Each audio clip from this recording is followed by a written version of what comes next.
Hello students, BSc Sem 2 Zoology.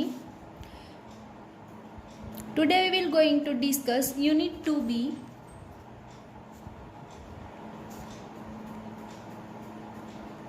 જનીન વિદ્યા એટલે કે જીનેટિક્સ. BSc Sem 1 ની અંદર જીનેટિક્સની આપણે વાત કરીએ તો તમે જનીન કોને કહેવાય, એટલે કે જનીન એટલે કે જે ડીએનએ છે એમાંથી કોઈ સ્પેસિફિક ટુકડો જેની વાત કરીએ તો એને કહેવાય જનીન. ત્યાર પછી વાત કરીએ તો તમે જે જીનેટિકની અંદર પોઈન્ટ જોયેલા હતા, મેન્ડેલિયન લો, રોન ચર્માવરણની વાત કરી હતી, પછી મલ્ટી એલેલિક જીન્સ એટલે કે બહુવૈકલ્પિક જનીનો, કોમ્પ્લિમેન્ટરી જીન્સ, સહપ્રભાવિતા, આવા ઘણા બધા અલગ અલગ ઉદાહરણ જોયા હતા. હવેના સિલેબસની અંદર તમારે જે પોઈન્ટ ડિસ્કસ કરવાના છે એ છે પૂરક જનીનો, એપિસ્ટેસિસ, લિંગ સંલગ્ન આનુવંશિકતા અને લિંગ પ્રભાવિત આનુવંશિકતા. જનીન વિદ્યાની અંદર ફર્સ્ટ જે પોઈન્ટ છે એ છે પૂરક જનીનો. તો સૌથી પહેલાં તો આપણે જોઈએ કે પૂરક જનીનો કોને કહેવાય. તો કે પૂરક જનીનો એટલે બિનવૈકલ્પિક પ્રભાવી જનીનોની બે જોડ. બિનવૈકલ્પિક એટલે કે કોઈ એક જીન પ્રભાવી છે તો બીજું જીન છે એ પ્રચ્છન્ન છે એવું છે નહીં. બે પ્રભાવી જનીનની કેવી રીતે અસર થાય છે એ જોઈએ. ઉદાહરણ તરીકે જો આપણે વાત કરીએ તો કેપિટલ એ અને કેપિટલ બી એ બંને કેવા જીન છે? પ્રભાવી. તો કે આ બે જીન થઈ ગયા. એવી જ રીતે વાત કરીએ કે એ અને બી એ કેવા જીન છે? તો કે પ્રચ્છન્ન. તો આવા બિનવૈકલ્પિક પ્રભાવી જનીનની બે જોડીની વાત કરવાની છે. બીજું કે આ જે જનીન છે એ ડીએનએની અંદર અલગ અલગ સ્થાન પર આવેલા છે. હવે આપણે વાત કરીએ કે જે લક્ષણ પ્રદર્શિત થવાનું હોય એ લક્ષણ કેવી રીતે પ્રદર્શિત થશે, એટલે કે જે મેઇન લક્ષણ હોય એ કેવી રીતે પ્રદર્શિત થાય છે. તો જો કેપિટલ એ, કેપિટલ બી આવી રીતે જનીન બંધારણ હશે તો જે લક્ષણ પ્રદર્શિત થતું હશે એ થશે. આવું જનીન બંધારણ હોય કે એક વખત સ્મોલ એ આવે છે તો પણ લક્ષણ પ્રદર્શિત થાય. આ રીતે જનીન બંધારણ હશે કે ભાઈ કેપિટલ એ પછી સ્મોલ એ, કેપિટલ બી અને સ્મોલ બી, તો પણ જે લક્ષણ પ્રદર્શિત થવાનું હોય એ થશે. ઇન શોર્ટ કે જે બિનવૈકલ્પિક લક્ષણ છે એ પ્રદર્શિત ત્યારે જ થાય કે જનીન બંધારણ બને છે એની અંદર એ અને કેપિટલ બી બંનેની હાજરી જરૂરી છે. વાત કરીએ કે ક્યારે લક્ષણ પ્રદર્શિત ન થાય. એક તો તમને લોકોને ખ્યાલ છે કે જ્યારે ચારે ચાર જનીન બંધારણના જે લેટર છે એ સ્મોલ હોય, એટલે કે સ્મોલ એ, કેપિટલ બી હોય ત્યારે લક્ષણ છે એ પ્રદર્શિત થશે નહીં. વાત કરીએ અહીંયા કેપિટલ એની ગેરહાજરી છે તો પણ લક્ષણ પ્રદર્શિત થશે નહીં. એવી જ રીતે વાત કરીએ કેપિટલ બીની ગેરહાજરી છે તો પણ લક્ષણ પ્રદર્શિત થશે નહીં.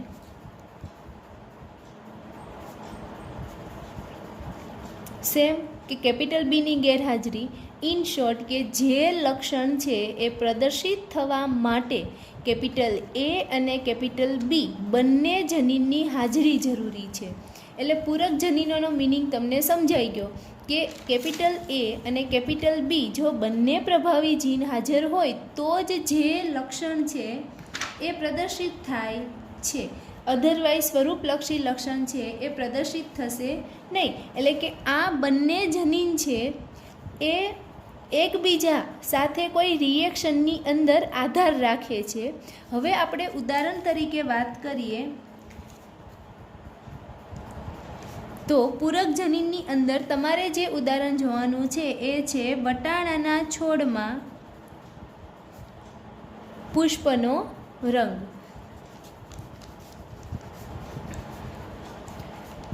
પુષ્પના રંગની વાત કરીએ તો કે પુષ્પનો જાંબલી રંગ એ પ્રભાવી છે, જ્યારે પુષ્પનો સફેદ રંગ એ પ્રચ્છન્ન છે. તો કે વટાણાના છોડમાં પુષ્પનો જાંબલી રંગ પ્રભાવી લક્ષણ છે અને સફેદ રંગ એ પ્રચ્છન્ન લક્ષણ છે. તો પ્રભાવી માટેના જીન કયા છે? તો કે જે જનીન બંધારણ હોય એની અંદર કેપિટલ સી અને કેપિટલ પી બંનેની હાજરી જરૂરી છે. જો કોઈ એક જીન ગેરહાજર હશે, કેપિટલ સી ગેરહાજર હોય જનીન બંધારણમાં કે પછી કેપિટલ પી ગેરહાજર હશે અથવા તો બંને જીન ગેરહાજર હશે તો જે પુષ્પ બને એ સફેદ રંગના બને. ક્યારે પુષ્પ સફેદ રંગના બને? તો યાદ રાખો, કેપિટલ સીની ગેરહાજરી હોય તો, કેપિટલ પીની ગેરહાજરી હોય તો, અથવા તો કેપિટલ સી અને કેપિટલ બી બંને જીનની ગેરહાજરી હોય તો. જનીન બંધારણની અંદર ઓછામાં ઓછું એકવાર કેપિટલ સી આવવું જોઈએ અને ઓછામાં ઓછું એકવાર જનીન બંધારણમાં કેપિટલ પી આવવું જોઈએ.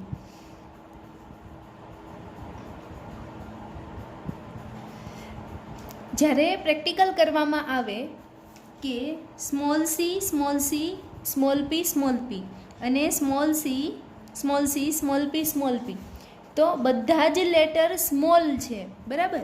તો આને કહેવાય સત્ય સફેદ પુષ્પ અને આ પણ થશે સત્ય સફેદ પુષ્પ. આ જે બધા અક્ષર છે એ બધા જ સ્મોલ લેટર છે. તો એના પિતૃ પેઢીમાંથી જ્યારે F1 પેઢી બને ત્યારે બનતા બધા જ પુષ્પ છે એ સફેદ રંગના બનશે. પણ જ્યારે અમુક વાર સફેદ પુષ્પની વચ્ચે સંકરણ કરાવવામાં આવતું હતું ત્યારે જે પુષ્પ બનતા હતા એમાંથી અમુક પુષ્પ છે એ જાંબલી રંગના બનતા હતા. તો આવું ક્યારે થતું હશે? તો તમે સમજી શકો કે જ્યારે જનીન બંધારણની અંદર કોઈ એક વખત પ્રભાવી જીન આવી જાય ત્યારે પ્રજનન કરાવવાથી બનતા જે પુષ્પ હશે એ સફેદ રંગના બને.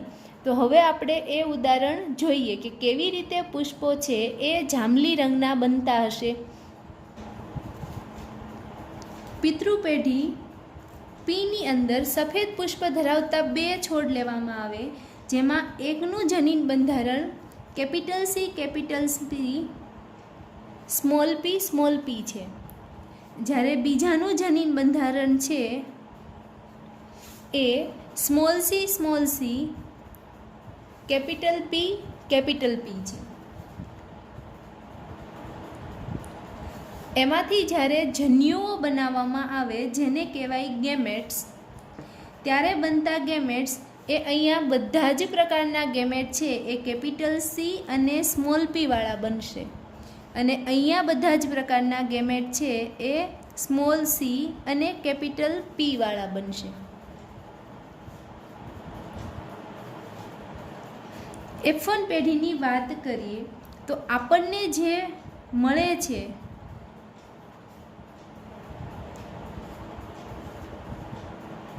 એ છોડ કયા મળશે? તો કે કેપિટલ સી સ્મોલ સી,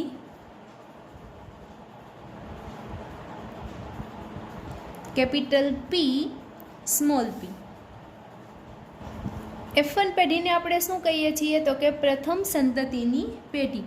હવે બધા જ પુષ્પો આપણને મળ્યા કેપિટલ સી કેપિટલ પી અને સ્મોલ પી જનીન બંધારણવાળા. તો એ જે પુષ્પ છે એ કેવા હશે? તો કે જાંબલી પુષ્પ ધરાવતો વટાણાનો છોડ. એ જાંબલી પુષ્પ ધરાવતા છોડનું જ્યારે સંકરણ બીજા સેમ જનીન બંધારણ એટલે કે આના જેવા જ જનીન બંધારણ ધરાવતા જાંબલી પુષ્પ ધરાવતા છોડ સાથે કરવામાં આવે તો શું થાય F2 પેઢીમાં એ જોઈએ.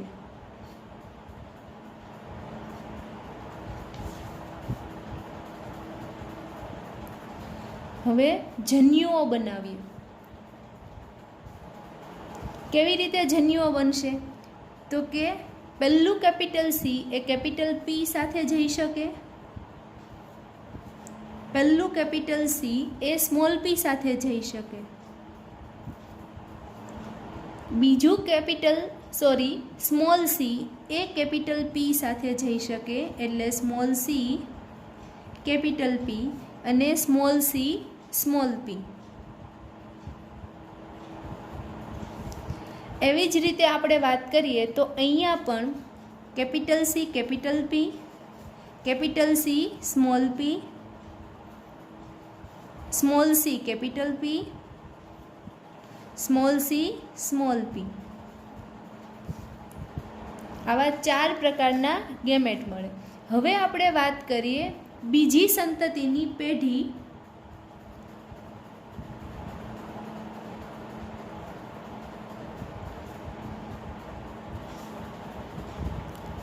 અહીંયા આપણે જન્યુઓ લખીએ એ નર જન્યુઓ.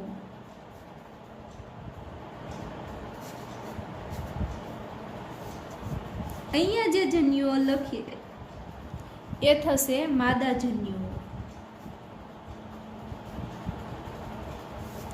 રાઈટ. એક જન્યુઓ નર જન્યુઓ હશે અને બીજા જે હશે એ માદા જન્યુઓ.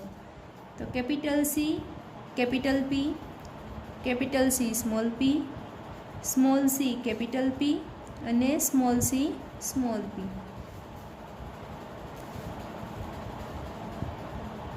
Capital C capital P, capital C small P, small P capital P અને સ્મોલ સી સ્મોલ પી.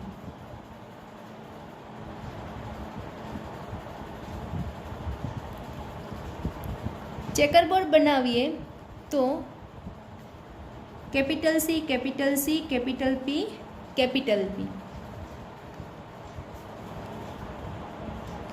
કેવા પુષ્પો બનશે એ પણ સાથે સાથે લખતા જઈએ. બંને જીન આવે છે તો એ બનશે જાંબલી પુષ્પ. Capital C capital P small P, તો એ પણ કેવું બનશે? જાંબલી. Capital C small C capital P capital P, તો કેવું બનશે જનીન બંધારણમાં? જાંબલી પુષ્પ. Capital C small C capital P અને સ્મોલ પી. કેપિટલ સી પ્રભાવી જીન એકવાર આવી જાય છે અને કેપિટલ પી પ્રભાવી જીન એકવાર આવી જાય છે, એટલે એ પણ બનશે જાંબલી. હવે capital C capital P small P.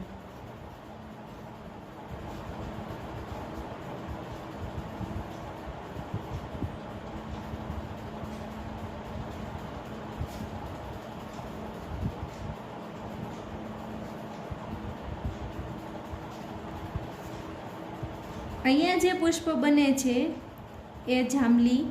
Capital C પણ એક પણ વખત કેપિટલ પી આવતો નથી, એટલે જે પુષ્પ બને એ સફેદ પુષ્પ પહેલું બન્યું. અહીંયા જે પુષ્પ બને છે એ બનશે જાંબલી.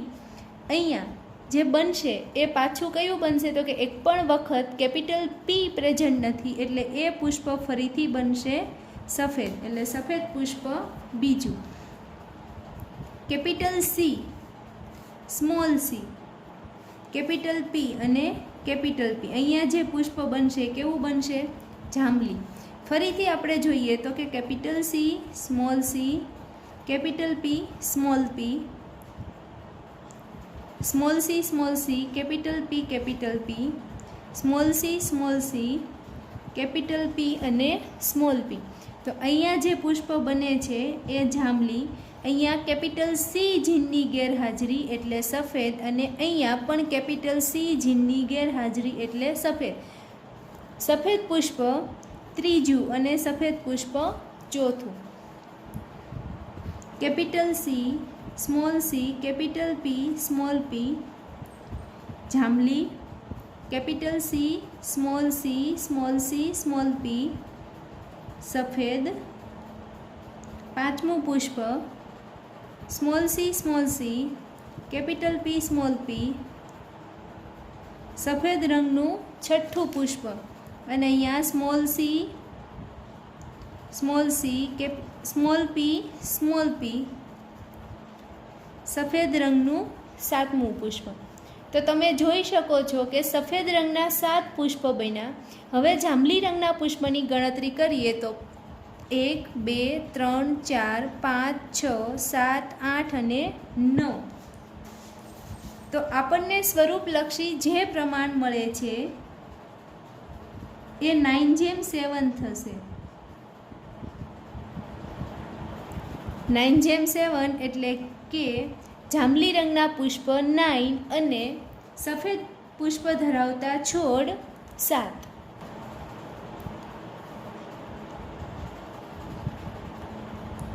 તો એક્ઝામની અંદર બાળકો આવી રીતે ચેકરબોર્ડ બનાવી અને ચેકરબોર્ડની નીચે તમારે સ્વરૂપલક્ષી પ્રમાણ લખવાનું થશે.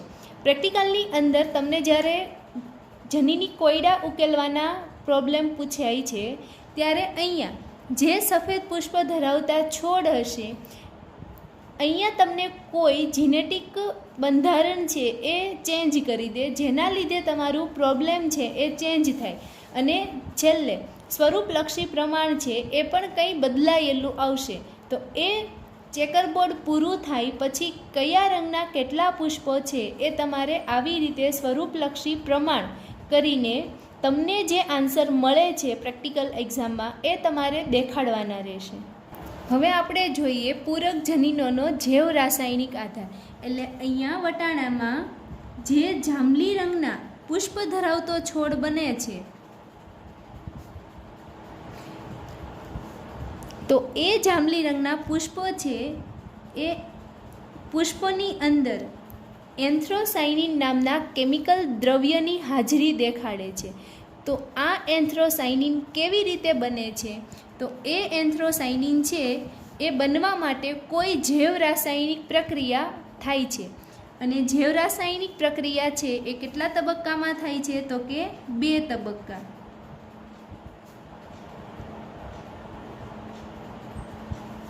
એન્થ્રોસાયનિન કેવી રીતે બને છે? તો કે કોઈ જૈવ રાસાયણિક પ્રક્રિયાથી. આ જૈવ રાસાયણિક પ્રક્રિયા થવા માટે કેટલા તબક્કા હાજર છે? તો કે 2 તબક્કા. પણ કોઈ પણ જૈવ રાસાયણિક પ્રક્રિયા છે એ ઉત્સેચકોની મદદથી થાય. તો 2 તબક્કાની અંદર થાય છે તો 2 ઉત્સેચકોની જરૂર પડે છે. અને આ જે 2 ઉત્સેચકો છે એનો સ્ત્રાવ શું કામ થાય છે? તો કે 2 ઉત્સેચકોનો સ્ત્રાવ 2 જનીનની મદદથી થાય છે. અને એ 2 જનીન કયા છે? તો કે કેપિટલ સી અને કેપિટલ પી. આથી જો કેપિટલ સી અને કેપિટલ પી બંને જો જનીનની અંદર હાજર હશે તો એ 2 ઉત્સેચકોનો સ્ત્રાવ કરે, જેના લીધે એન્થ્રોસાયનિન બનવા માટેના જે 2 જૈવ રાસાયણિક પ્રક્રિયા છે એ પૂરા થઈ અને એન્થ્રોસાયનિન બનશે. હવે જૈવ રાસાયણિક પ્રક્રિયા લખીએ તો કે જનીન સી. જનીન સી છે એ ઉત્સેચકનો સ્ત્રાવ કરે છે અને એ ઉત્સેચક છે એ એક રાસાયણિક પ્રક્રિયા કરશે. એન્થ્રોસાયનિન બનવા માટેની પહેલી રાસાયણિક પ્રક્રિયા થશે. તો પહેલાં પુરોગામી પદાર્થ એ પુરોગામી પદાર્થ એમાંથી જ્યારે જનીન સી જે ઉત્સેચકનો સ્ત્રાવ કરે એના લીધે આપણને જે બને એ બનશે પુરોગામી પદાર્થ બી. અને આ જે પુરોગામી પદાર્થ બી છે એ હવે જ્યારે જનીન પી જે ઉત્સેચકોનો સ્ત્રાવ કરે એની મદદથી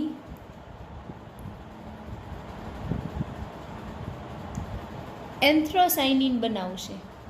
એટલે કે જનીન સી ઉત્સેચકનો સ્ત્રાવ કરે કે જેમાંથી પુરોગામી પદાર્થ એમાંથી પુરોગામી પદાર્થ બી બને. હવે જ્યારે જનીન પી ઉત્સેચકનો સ્ત્રાવ કરે તો પુરોગામી પદાર્થ બીમાંથી એન્થ્રોસાયનિન બને. બરાબર. પણ આપણે એવું કીધું કે એન્થ્રોસાયનિન બનવા માટે કેપિટલ સી અને કેપિટલ પી બંનેની હાજરી જરૂરી છે, કેમ કે તો જ એન્થ્રોસાયનિન બને. સપોઝ કે કોઈ જીનની અંદર કેપિટલ સી ગેરહાજર છે તો શું થશે, તો કે એની અંદર એન્થ્રોસાયનિન બનવા માટે જનીન પી છે કે જે ઉત્સેચકનો સ્રાવ કરે તો એ પુરોગામી પદાર્થ બીમાંથી એન્થ્રોસાયનિન બનાવી શકે, પણ જનીન સીની ગેરહાજરી છે તો પુરોગામી પદાર્થ એમાંથી પુરોગામી પદાર્થ બી જ નથી બનતો, તો પછી આ જનીન પી છે એ પુરોગામી પદાર્થ બી ગેરહાજર હોય તો એન્થ્રોસાયનિન બનાવી શકે નહીં.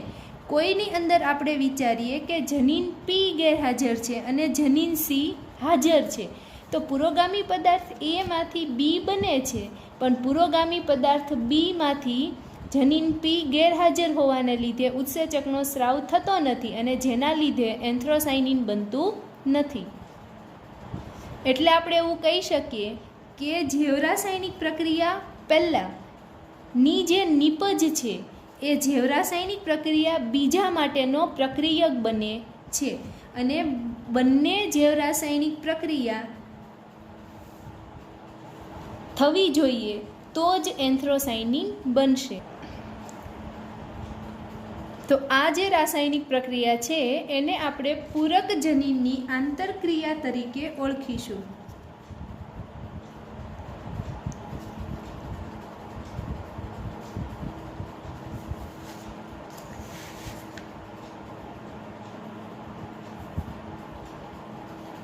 Okay, thank you.